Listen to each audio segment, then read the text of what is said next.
Last week, I confidently told a British doctor that penicillin was invented in America, and she just stared at me like I'd claimed we invented oxygen. Turns out I've been doing this my entire life. And so have most Americans, claiming British inventions as our own with the confidence of someone who's never been corrected. Want to know which American innovation you've been crediting to the wrong country your whole life? And so have most Americans, claiming British inventions as our own with the confidence of someone who's never been corrected. Want to know which American innovation you've been crediting to the wrong country your whole life? Look, I get it. We Americans have a slight tendency to claim everything as ours. Apple pie, actually German baseball, just British rounders with extra attitude and hot dogs. But nothing, and I mean nothing, prepared me for the sheer confidence of Americans explaining British inventions back to actual British people. It's like watching someone teach a fish how to swim, except the fish is too polite to mention they've been swimming their entire life. I started noticing this weird pattern after I moved to London for work about 2 years ago. Picture this. I'm sitting in a bright, modern office with big windows overlooking the Temp. The tea is flowing. Everyone's being incredibly polite, and I'm about to make the biggest fool of myself in front of 12 colleagues. We're in a meeting about innovation and medical breakthroughs. Someone mentions penicillin and I with the full confidence of someone who aced their high school history class jump in. Oh yeah, penicillin discovered by an American scientist in a New York lab. Right. Really changed everything during World War II.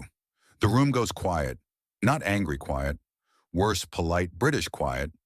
You know, the kind where everyone suddenly becomes very interested in their tea or their notepads. My colleague Sarah, who sits 2 desks away from me, slowly looks up. She's smiling, but it's that smile your mom gives you when you've said something embarrassing at a family dinner. She speaks very softly, very calmly. Alexander Fleming, Scottish, 1928, St. Mary's Hospital. It's literally a 10-minute walk from here. She points out the window in the general direction of the hospital. I feel my face get hot. I try to recover. Oh, well, I meant we perfected it. You know, mass production and all that.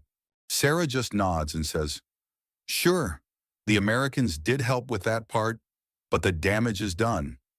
I've become that American, the one who claims everything. I go home that night and I can't stop thinking about it. How many times have I done this? How many times have I confidently stated something as fact that was completely wrong? So I'm not here to roast anyone, because here's the truth. I'm guilty of this too. Actually, I'm super guilty of this. Before that penicillin incident, I'd probably done it a dozen times without even realizing. It's not that we're trying to lie or steal credit. It's that we genuinely, truly, deeply believe these things are American. Our textbooks told us, our teachers told us, our parents told us. And in America, we learn history with a very specific flavor. That flavor is America saves the day. We invented everything important. We won every war that mattered. We're the heroes of every story. And when you grow up hearing that every single day, it becomes the truth in your brain. But now I'm living in London, surrounded by British people who are too nice to correct me most of the time, but definitely keeping score. I can see it in their eyes.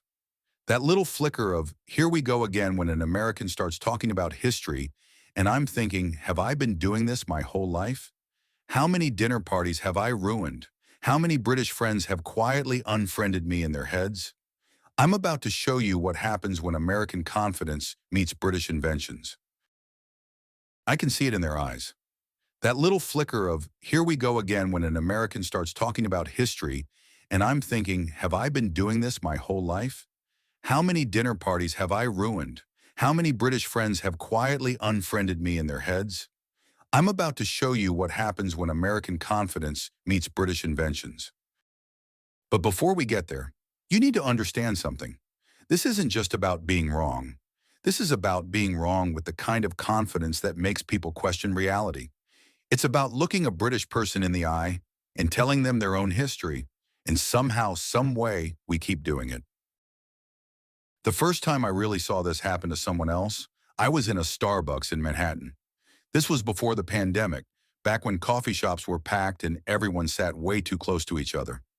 I'm waiting for my overpriced latte, and two guys next to me are having this loud conversation about vaccines. One of them is wearing a Columbia University sweatshirt. The other has glasses and keeps gesturing with his hands like he's giving a lecture. Collier guy says, Edward Jenner, the American doctor who invented vaccines. His friend nods enthusiastically. Absolute legend. American innovation at its finest. That's what made us the greatest country in healthcare. I'm minding my own business, scrolling through my phone, pretending I'm not listening. But then this British woman standing in line in front of them turns around. She's holding a briefcase and wearing a name tag that says, Doctor. She has this incredibly calm expression on her face. Sorry, she says, and her voice is so polite, it's almost musical. Jenna was English. Gloucestershire, 1796. Columbia guy doesn't even hesitate. He sounds so confident when he replies, No, I think you're confused. We definitely learned this in American history class. He was American. The woman smiles wider, and I can see she's trying really hard to stay patient. I'm a doctor from Gloucestershire. There's a literal museum dedicated to him in my hometown. I've been there probably 20 times. The friend with the glasses jumps in. Well, maybe he immigrated here first. Lots of important people came to America. The woman just stares at them for a long moment. Then she picks up her coffee, says, Have a nice day, and walks out.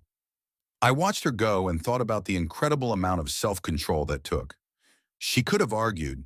She could have pulled out her phone and showed them proof. Instead, she just left.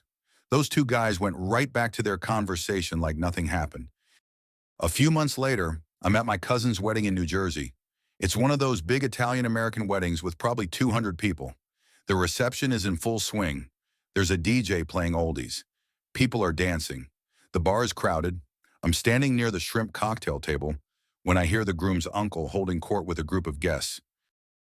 He's a big guy with a loud voice, the kind of person who dominates every conversation. He's explaining how Americans invented the World Wide Web back in the 80s for military purposes. That's how we won the Cold War. Really? Superior technology. One of the guests, a younger guy in a nice suit, politely interrupts. Actually, that's Tim Berners-Lee, British physicist at CERN, 1989. The uncle waves his hand dismissively. CERN is in America, though, right? I'm pretty sure it's in Colorado or something. The young guy shakes his head. Switzerland. The uncle looks confused for a second, then recovers. Well, he was probably working with American scientists. Most of the important people at these international places are American. The guest actually pulls out his phone right there. I'm literally looking at his Wikipedia page right now. Here's a photo of him at Oxford University in England, where he studied. The uncle just nods slowly, takes a sip of his whiskey and says, Either way, we perfected it. Made it what it is today. Then he changes the subject to football. I'm standing there thinking, he's not entirely wrong about us improving it, but that's not the same as inventing it. The third story happened at my job during a corporate training session. We're all sitting in a conference room doing icebreakers, which everyone hates. The facilitator asks, What's an invention you wish you'd created? My manager, who's usually pretty sharp, raises his hand immediately. DNA sequencing. That's Watson and Crick, American heroes of science. Changed everything we know about biology. Our new British intern, who's only been with us for 2 weeks, speaks up quietly. They were at Cambridge University. My manager smiles like he's about to educate her. Right, Cambridge, Massachusetts. Harvard connection, very prestigious. The intern's face goes slightly red. Cambridge, England. Also, Rosalind Franklin actually did most of the work and she never got credit for it. My manager gets defensive. You can hear it in his voice. Well, Watson was definitely American. That part's right. The intern won't let it go. And Crick wasn't, and Franklin wasn't. And the actual discovery happened in England, not America. The room gets uncomfortable, someone coughs. The facilitator quickly moves to the next question. Later, I heard some people saying the intern was difficult and too argumentative, but she was just correct. She was stating basic facts, and somehow that made her the problem. Here's the thing.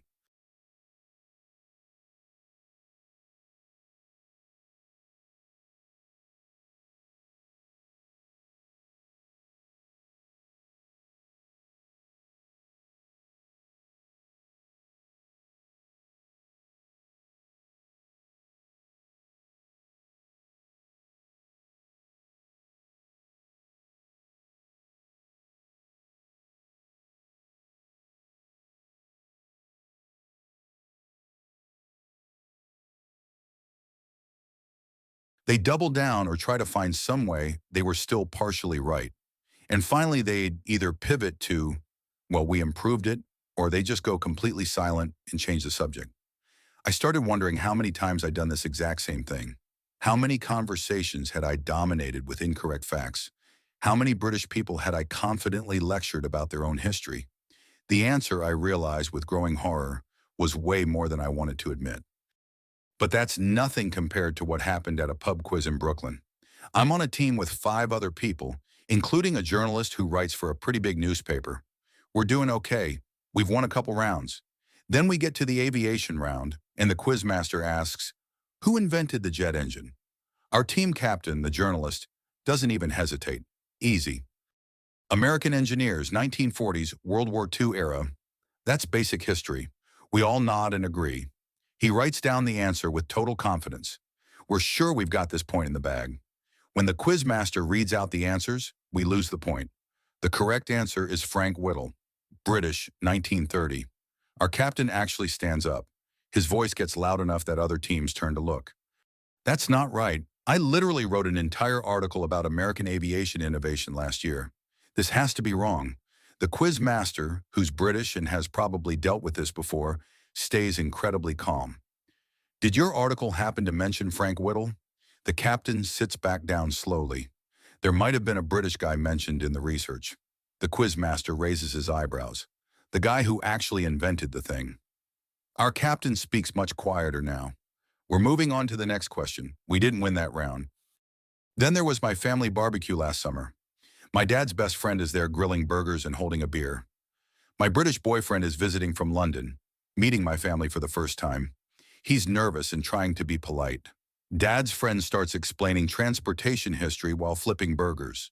Trains, planes, automobiles, all American innovations. We basically invented modern transportation.